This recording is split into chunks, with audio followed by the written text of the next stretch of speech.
13वीं शताब्दी के वैश्विक मानचित्र को पुनर्निर्धारित करने वाला चंगेज खान केवल एक सैन्य विजेता नहीं था, बल्कि वह एक ऐसी व्यवस्था का वास्तुकार था जिसने मध्यकालीन विश्व की रूढ़ियों को तोड़कर एक नई वैश्विक व्यवस्था की नींव रखी। मंगोलिया के कठोर और निर्दयी स्टेपी मैदानों से निकलकर दुनिया के लगभग 22% क्षेत्र पर कब्जा करने वाले इस शासक का इतिहास मानवीय इच्छा शक्ति, उत्तरजीविता के संघर्ष और अभूतपूर्व प्रशासनिक नवाचारों का एक जटिल मिश्रण है। चंगेज खान, जिसका मूल नाम तेमुजिन था, न केवल बिखरे हुए खानाबदोश कबीलों को एकजुट किया, बल्कि एक ऐसा निरंतर भूमि साम्राज्य स्थापित किया जो अपने चरम पर आधुनिक अफ्रीका महाद्वीप के क्षेत्रफल के बराबर लगभग 11.6 मिलियन वर्ग मील में फैला हुआ था। मंगोल साम्राज्य की नींव तेमुजिन के जन्म के साथ ही पड़ गई थी, जिसे इतिहासकार ईस्वी सन 1162 के आसपास ओनोन नदी के तट पर स्थित आधुनिक मंगोलिया और साइबेरियाई सीमा के क्षेत्र में मानते हैं। तेमुजिन का जन्म बोर्जिगिन कबीले के एक प्रभावशाली नेता येसुगेई बहादुरी और उनकी पत्नी होएलुन के घर हुआ था। जन्म के समय तेमुजिन की मुट्ठी में रक्त का एक थक्का पाया गया था, जिसे मंगोलियाई परंपराओं में एक महान योद्धा और शासक बनने के दैवीय संकेत के रूप में देखा गया। तेमुजिन का बचपन सुख सुविधाओं के बजाय घोर अभावों और हिंसा के साये में बीता। जब वह मात्र 9 वर्ष का था, उसके पिता येसुगेई को उनके कट्टर प्रतिद्वंद्वी तातार कबीले ने जहर देकर मार डाला।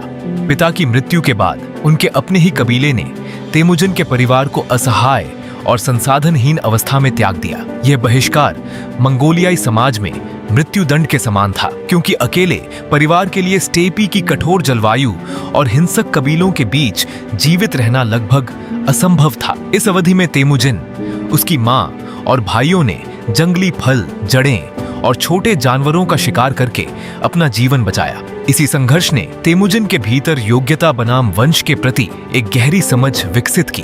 अपने नेतृत्व को चुनौती देने वाले और संसाधनों पर अधिकार जताने वाले अपने बड़े सौतेले भाई बेहतर की हत्या करके तेमुजिन ने यह स्पष्ट कर दिया कि अस्तित्व की लड़ाई में केवल शक्ति और परिणाम ही मायने रखते हैं। यह घटना उनके भविष्य के मेरिटोक्रेसी, योग्यता आधारित शासन दर्शन की पहली झलक थी। तेमुजिन की शक्ति का वास्तविक उदय उनकी पत्नी बोर्टे के अपहरण के बाद हुआ। मेरकिट कबीले ने प्रतिशोध स्वरूप बोर्टे को बंदी बना लिया था, जिसके बाद तेमुजिन ने अपने पिता के पुराने मित्र और केरायत कबीले के नेता ओंग खान तथा अपने भाई अंदा जमुका से सहायता मांगी। बोर्टे की सफल मुक्ति ने न केवल तेमुजिन की प्रतिष्ठा बढ़ाई, बल्कि उन्हें यह भी सिखाया कि व्यक्तिगत संबंधों से ऊपर उठकर राजनीतिक गठबंधन कैसे बनाए जाते हैं। हालांकि यही गठबंधन आगे चलकर जमुका के साथ एक खूनी संघर्ष में बदल गया, क्योंकि जमुका पारंपरिक कुलीनता का पक्षधर था, जबकि तेमुजिन निम्न वर्गों और योग्य सैनिकों को साथ लेकर चल रहा था। चंगेज खान की महानता का सबसे बड़ा स्तंभ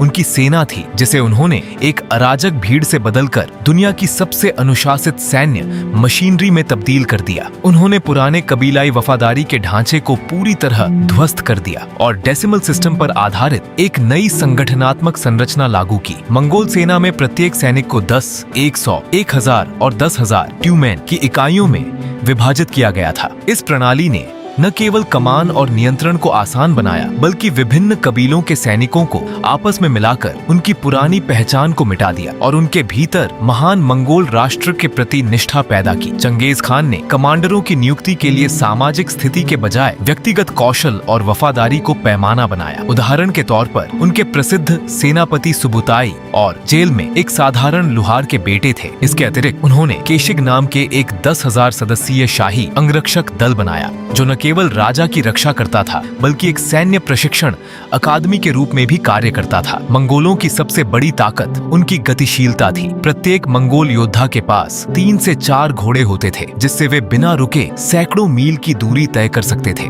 उनके द्वारा उपयोग किया जाने वाला मिश्रित धनुष उस समय की सबसे घातक तकनीक थी, जो लकड़ी, सींग और टेंडन के मेल से बना था, और इसकी मारक क्षमता 200 से 400 मीटर तक थी। मंगोलों ने मनोवैज्ञानिक युद्ध कला में भी भी महारत हासिल की थी। वे अक्सर खराश तकनीक का उपयोग करते थे, जिसमें बंदी बनाए गए नागरिकों और सैनिकों को मंगोल सेना के आगे ढाल के रूप में चलाया जाता था, ताकि दुश्मन अपनी ही जनता पर प्रहार करने से हिचकिचाए। इसके अतिरिक्त उन्होंने झूठी वापसी की रणनीति का सफल उपयोग किया, जहां वे हार मानकर भागने का नाटक करते थे और दुश्मन के पीछे हटने या रक्षा पंक्ति तोड़ने पर अचानक हमला कर देते थे। ईस्वी सन 1206 में जब तेमुजिन को चंगेज खान की उपाधि दी गई, तब उन्होंने केवल तलवार से नहीं बल्कि कानूनों से भी शासन करने का निर्णय लिया। उन्होंने यासा नाम का एक व्यापक कानून संहिता तैयार की, जिसे मंगोल समाज की रीढ़ माना गया। यासा केवल आपराधिक दंडों का समूह नहीं था, बल्कि यह सामाजिक और नैतिक आचरण का एक मार्गदर्शक था। इसके नियमों में चोरी, जासूसी, व्यभिचार और झूठी गवाही के लिए सीधा मृत्यु दंड निर्धारित था। चंगेज खान ने पारिवारिक अनुशासन पर बहुत जोर दिया। यासा के अनुसार बच्चों द्वारा माता पिता की अवज्ञा या पत्नी द्वारा पति के प्रति अविश्वास को गंभीर अपराध माना जाता था। सामाजिक समानता सुनिश्चित करने के लिए यासा ने मंगोलों द्वारा दूसरे मंगोलों को दास बनाने पर प्रतिबंध लगा दिया। धार्मिक सहिष्णुता इस संहिता का एक और महत्वपूर्ण पहलू था। चंगेज खान ने आदेश दिया कि सभी धर्मों का सम्मान किया जाए और आध्यात्मिक इमामों, पुजारियों और बौद्ध भिक्षुओं को करों और अनिवार्य सैन्य सेवा से छूट दी जाए। यह उस समय की एक क्रांतिकारी सोच थी, जिसने उनके साम्राज्य के भीतर विभिन्न संस्कृतियों के सामंजस्यपूर्ण सह अस्तित्व को संभव बनाया। साम्राज्य के विशाल विस्तार को नियंत्रित करने के लिए चंगेज खान ने याम नामक एक अद्वितीय संचार प्रणाली विकसित की। यह दुनिया की पहली प्रभावी अंतर्राष्ट्रीय डाक सेवा थी, जिसमें हर 20 से 40 मील की दूरी पर रिले स्टेशन स्थापित किए गए थे। जेरिस, जिसे सोने, चांदी या लोहे की प्लेटों पर बनाया जाता था, धारक को विशेषाधिकार प्रदान करता था। इसके माध्यम से व्यापारियों और राजदूतों को बिना किसी डर के यात्रा करने और स्थानीय आबादी से रसद प्राप्त करने का अधिकार मिलता था, जिससे वैश्विक वाणिज्य और सांस्कृतिक आदान प्रदान में अभूतपूर्व वृद्धि हुई। चंगेज खान के साम्राज्य विस्तार की कहानी उन साम्राज्यों के विनाश से जुड़ी है जिन्होंने मंगोलियाई उदय को कम आंकने की गलती की थी। उनके अभियान उत्तर पूर्वी एशिया से शुरू होकर मध्य पूर्व और पूर्वी यूरोप तक फैल गए। मंगोलों का पहला बड़ा अभियान 1207 से 1209 के बीच पश्चिमी जिया के तांगुत साम्राज्य के विरुद्ध था। इसके बाद उन्होंने चीन के शक्तिशाली जिन राजवंश को निशाना बनाया। 1211 में शुरू हुए इस युद्ध ने साबित कर दिया कि मंगोल न केवल खुले मैदानों के योद्धा हैं, बल्कि वे घेराबंदी के युद्ध में भी माहिर हैं। 1215 में उन्होंने जिन की राजधानी झोंगड़ू पर कब्जा कर लिया, जिसे उन्होंने पूरी तरह जलाकर राख कर दिया। चीन की इस विजय ने मंगोलों को उन्नत तकनीक, विशेषकर घेराबंदी के इंजन और बारूद के उपयोग से परिचित कराया। मंगोल आक्रमणों में आधुनिक ईरान, उज्बेकिस्तान और तुर्कमेनिस्तान का पतन सबसे भयानक माना जाता है। यह युद्ध साम्राज्य विस्तार के बजाय अपमान का बदला लेने के लिए था। जब शाह मोहम्मद द्वितीय ने चंगेज खान के दूतों की हत्या कर दी, तो चंगेज खान ने 2 लाख की विशाल सेना के साथ ख्वारिज्म पर धावा बोल दिया। 1219 से 1221 के बीच बुखारा, समरकंद और मर्व जैसे महान शहरों को मिट्टी में मिला दिया गया। इतिहासकारों का अनुमान है कि ख्वारिज्म के विनाश के दौरान लगभग 40 लाख से अधिक लोग मारे गए थे, जिससे मध्य एशिया की जनसांख्यिकी हमेशा के लिए बदल गई। चंगेज खान का भारत के साथ सामना ईस्वी सन 1221 में हुआ, जब वह ख्वारिज्म के उत्तराधिकारी जलालुद्दीन मंगवरनी का पीछा कर रहा था। सिंधु नदी के तट पर हुई इस लड़ाई में जलालुद्दीन को हार का सामना करना पड़ा और उसने नदी में कूदकर दिल्ली की ओर शरण ली। दिल्ली के तत्कालीन सुल्तान इल्तुतमिश ने इस स्थिति में अत्यंत परिपक्व कूटनीति का परिचय दिया। उन्होंने जलालुद्दीन को शरण देने से इनकार कर दिया, यह जानते हुए कि मंगोलों को आमंत्रित करना सल्तनत के विनाश का कारण बन सकता था। चंगेज खान ने मुल्तान और लाहौर पर आक्रमण किए, लेकिन भारत की भीषण गर्मी और अपनी आंतरिक सेना की थकान के कारण उसने आगे न बढ़ने का फैसला किया। यह भारत के इतिहास का एक ऐसा क्षण था जब दिल्ली सल्तनत ने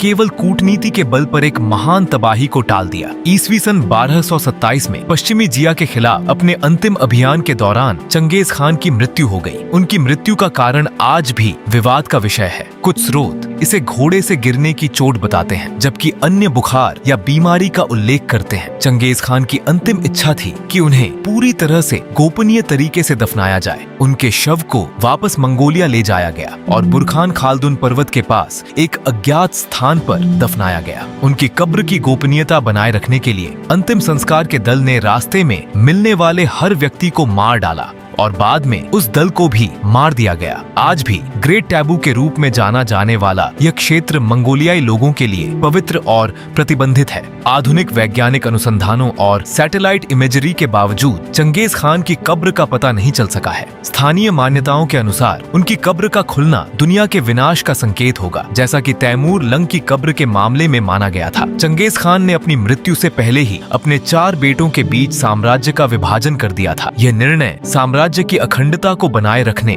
और भविष्य के गृहयुद्धों को रोकने के लिए लिया गया था। चंगेज खान के उत्तराधिकारी ओगदेई खान ने महान खान के रूप में गद्दी संभाली और साम्राज्य को यूरोप के द्वार हंगरी और पोलैंड तक पहुंचाया। उनके पोते कुबलई खान ने चीन को पूरी तरह जीतकर वहां युवान राजवंश की स्थापना की और वे मार्को पोलो जैसे पश्चिमी यात्रियों के संपर्क में आए। मंगोल आक्रमणों की विनाशकारी प्रकृति के बावजूद चंगेज खान ने जिस शांति की स्थापना की उसे पैक्स मंगोलिका कहा जाता है। इस शांति काल ने विश्व व्यापार और संस्कृति के आदान प्रदान के स्वर्ण युग की शुरुआत मानी जाती है। चंगेज खान का इतिहास केवल एक व्यक्ति की विजय गाथा नहीं है, बल्कि यह मानव सभ्यता के उस संक्रमण काल का दस्तावेज है जहां मध्यकालीन सामंतवाद का अंत हुआ और एक अधिक वैश्विक योग्यता आधारित व्यवस्था का उदय हुआ। चंगेज खान ने विनाश के माध्यम से एक नए निर्माण की नींव रखी थी। उनके द्वारा स्थापित संचार और कानून की व्यवस्था ने भौगोलिक दूरियों को कम कर दिया और पहली बार वैश्वीकरण की अवधारणा को एक व्यावहारिक रूप दिया। आज मंगोलिया उन्हें अपने राष्ट्रीय गौरव और स्वावलंबन के प्रतीक के रूप में देखता है। हालांकि इतिहास के पन्नों में उनकी क्रूरता